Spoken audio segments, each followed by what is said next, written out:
There you go. Hello, listeners. My name is Charles Scott, Sr., and we are here again today, and this is my son, Charles Scott, Jr. How you guys doing today? Good. We're here to give you some informative information. The name of the program is called Can We Talk? We come to you on a weekly basis, and today we're going to talk about, or actually carry on from where we've been talking about. We had a series on what to do and how to improve your house to make it more qualify for increased price. Yes. Give you some, inexpensive tips though, and give you an idea of some of the things that you as a person can do without breaking the bank. Yeah, that's always important. We want to save people money out here, definitely, especially in the upcoming recession we have coming up. There's a lot of things that are changing. Every week we say there's change, but we're in the real estate market. Actually, I'm the broker for Tri-State Realty. Charles is also co-broker. Just to tell you a little bit about ourselves, in case you never tuned in before, because from what I understand, we're getting a lot of new listeners. We're getting a lot of new listeners out there, a lot of new viewers. A lot of new viewers, so maybe we should give you a little background of what we do. We're real estate brokers, and we are mostly information. We give people a lot of information. Yes. Tell them how they can help sell their home, or if you're looking to buy a home, we give you a lot of creative information about that also. We've been in the marketplace in the business for over 37 years, or at least I have. I mean, oh, yeah, I know you haven't. Yeah, a good 10, maybe 12 in me. But we're able to give you some insight as to what's happening. We don't have a crystal ball, but a lot of times history repeats itself, and for some of the things that have happened in the past, we can give you an idea of what's going to happen. And also, a lot of this is based upon the current market conditions, which are rapidly changing. Changing every day, as we see. And the thing is, as you see what me and my father were saying, we're looking at this every day. So make sure you subscribe and look at us every week, because what we're going to do is summarize what's going on in the upcoming week. And right now, we have an exciting week coming up this week, because the Federal Reserve is meeting on Tuesday and Wednesday. And when they meet, that means they're going to be discussing interest rate hikes, as they call them. And people say, people get scared when they hear about interest rates, but they shouldn't, because with the interest rates going up, that's going to help us get a control on inflation, because inflation, as people can see, has been out of control lately this whole year. Gas prices from grocery and where else? And the home prices. Not only there, that's about everything. Yeah, just about everything. So you may make $1 more in your pay, and the items you buy may go up by $2. Right. We're seeing that every day. So even though you make more money in your pay, because the cost goes up, it makes it look like you really didn't make too much more money. Very true. There's good inflation, and I guess you can say bad inflation. So if you own a home and the price of the home has gone up because of the inflation, then I guess you're in a good position. What do we see in that article we saw last month? Some people's homes are out-earning them.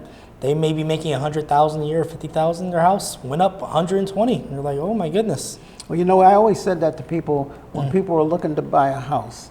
And they'd always come up and they'd say, well, I'm saving my money up to buy a house. I'm going to be saving. And I say to them, well, look, how much have you saved so far? And they might say, oh, I saved $10,000. And I'd say, well, what are you looking to do? If you right now, you should be jumping into the market. You should be buying a house. And then I bring out the pad and the pencil, and I'd say, okay, in the next 5 years, if you save up another $5,000 or whatever, that's $5,000. But what if you buy the house now, and the house goes up by $40,000? There you go. So now you look at it that way. Maybe you didn't put down as much as you wanted to put down, but you have enough to put down just to get started. And with that, they build equity. And now you're going to build equity. Because if not, she will be renting all those years and going right to the landlord. Right. And what's better? And at the end of 5 years, when you move out with your landlord and you move out and he shakes your hand, or 5 years later after you bought the house, you have let's say you decide to just sell the house. Now you got $50,000 in your pocket. Exactly. So you got 0 versus 50,000. It doesn't take a rocket scientist to figure that out. And what I was going to say, what you're saying is what people are doing is they're delaying the home purchase when they should just jump in the market, because there's never going to be an exact perfect time. Right.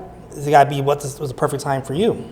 And speaking on that, like one of the things that we were just discussing on the way here was that when is the perfect time? There really is not a perfect time, because you need to just jump into the market, because what's happening is that even though we have inflation, even though we have interest rates going up, there's still a good time for buying and selling. And you might ask, well, how can it be a good time for both people? You know, usually most people look at a buying and selling as somebody wins and somebody loses. Yes, they always look at it that way. But in the real estate market and in any deal, we always say it's not a good deal unless both people benefit. Yes. Both people benefit. And we're at a point right now where, yes, both sides can still benefit. Why? Very true. Well, if you're selling the house, naturally you're going to benefit because you can hopefully make a profit, and you're going to make some money. And that's one of the main reasons why people sell. But on the other side, if you're buying, look at it, the alternative to not buying. You're paying high rent. Yes. So either way, if you don't buy, the rent's going up, and so you're losing there. And if you buy, you're saving money, because naturally you're not paying all that rent. And if the seller sells you the house, the seller benefits, because the seller is able to make a profit and then go out and buy another property. Exactly. So both sides are winning. And right now is a good time. Now is the perfect time to buy. Now is a good time to sell.